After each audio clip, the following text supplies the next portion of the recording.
The questions of Nepalese government being in favor of either China or India still lingers, if you remember this gentleman's comment.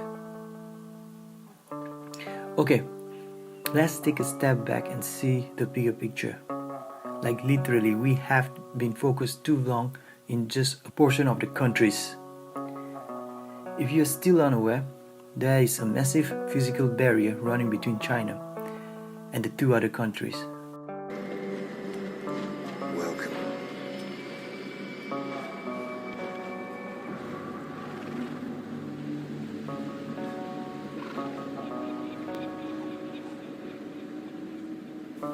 The best way to tackle the confusion of whose side Nepal's government is, I feel, is by deciphering the accusation of Indian Army Chief, implying Nepal objection to the new road being built as China's influence.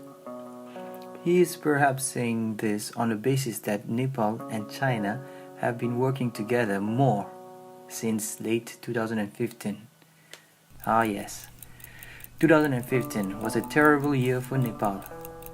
Earthquake then followed by India's economic sanction, which the Nepal's 2015 constitution and the Nepal's protest on India-China bilateral Lipulekh trade deal might have influenced.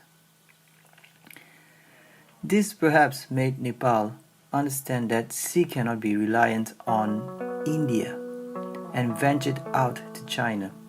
The Nepali Congress and Maoist coalition government that took power in 2016 should have increased Chinese engagement, but really the most influence that China had on Nepal was establishing the Nepal Communist Party (NCP) as a ruling party by 2018. Apart from that, many Nepali don't like interference by other countries, as they have developed this trauma of India's meddling in personal matters in the past. So when it came to restricting press freedom in Nepal, Nepal turned against China. The whole theme of why Nepal is angry is because she is feeling belittled as India and China created an agreement to build a road without Nepal consultation on land that Nepal believes is hers. So logically, when the road is being built, Nepal will be as angry at China as she will be with India because it's their agreement. So shouldn't China and India be working for that road to be finished while Nepal be protesting about it? The only thing I can think of is that the Indian Army Chief is probably jealous of the China-Nepal Railway Agreement of 2018. The Chinese leader said the two sides set an example of friendly exchanges between neighbors. He called for building a trans-Himalayan connectivity network of highways and rail links between the two nations. Bhandari called Xi's visit historic. It's the first for a Chinese leader in more than 2 decades.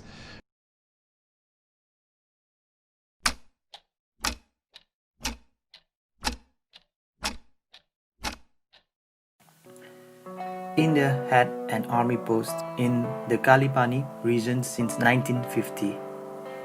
Even in 1970, after Nepal's request to remove their border army post, India withdrew them, retaining the Kalipanis to keep an eye on the border, which Nepal did not retaliate against to maintain the close relationship between India and Nepal. Bearing in mind, Nepal was an absolute monarchy then. The 1990 Nepalese revolution took place and the panchayat system was terminated, making Nepal a constitutional monarchy, meaning the citizens had more say. Ever since, successive Nepali governments have requested India to remove the post and return the land to Nepal, which India has ignored, proving that there is more than just paving a road for pilgrimage to the disputed region. India never intended to return Kalipani to Nepal, and they know that Nepal has always been asking to return it. But why? The areas of high strategic value, high ground to see any approaches from Tibet. It is difficult to understand what India's actual agenda is, adding fuel to the fire of anger between Nepal and India. Or are they intentionally stirring conflicts?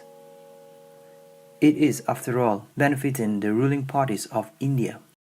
Meanwhile, when in the thick of elections, the Prime Minister launched a scathing attack on Congress President Rahul Gandhi when he was addressing a poll rally in Banswara. The Prime Minister attacked Rahul over his Kailash Mansarovar Yatra, questioning whether he knew why pilgrims even went there. His attacks come at a time when Rahul Gandhi offered prayers at the Jagatpati Brahma temple in Pushkar in Ajmer. He even revealed himself as a Kaul Brahmin belonging to the Dattatreya Gotra. And also Nepal. The brave Prime Minister of Nepal, KB Oli, stood up for the country against India. सरकारको तर्फबाट प्रधानमन्त्रीको हैसियतले म yes गरिमामय सदनलाई अवगत गराउन चाहन्छु। अब लिम्पियादुरा, लिपुलेक र कालापानीको विषय ओझ्याल पर्न वा सेलाउन दिइने छैन। यसको निष्कर्ष निकालिन्छ। यसको यो हाम्रो भूभाग हामी फिर्ता लिएर छौँ। Or maybe India had enough of Nepal's constant bickering to return their land back and decided on an ultimatum. Shut up about it or we'll push you into the fire together with China.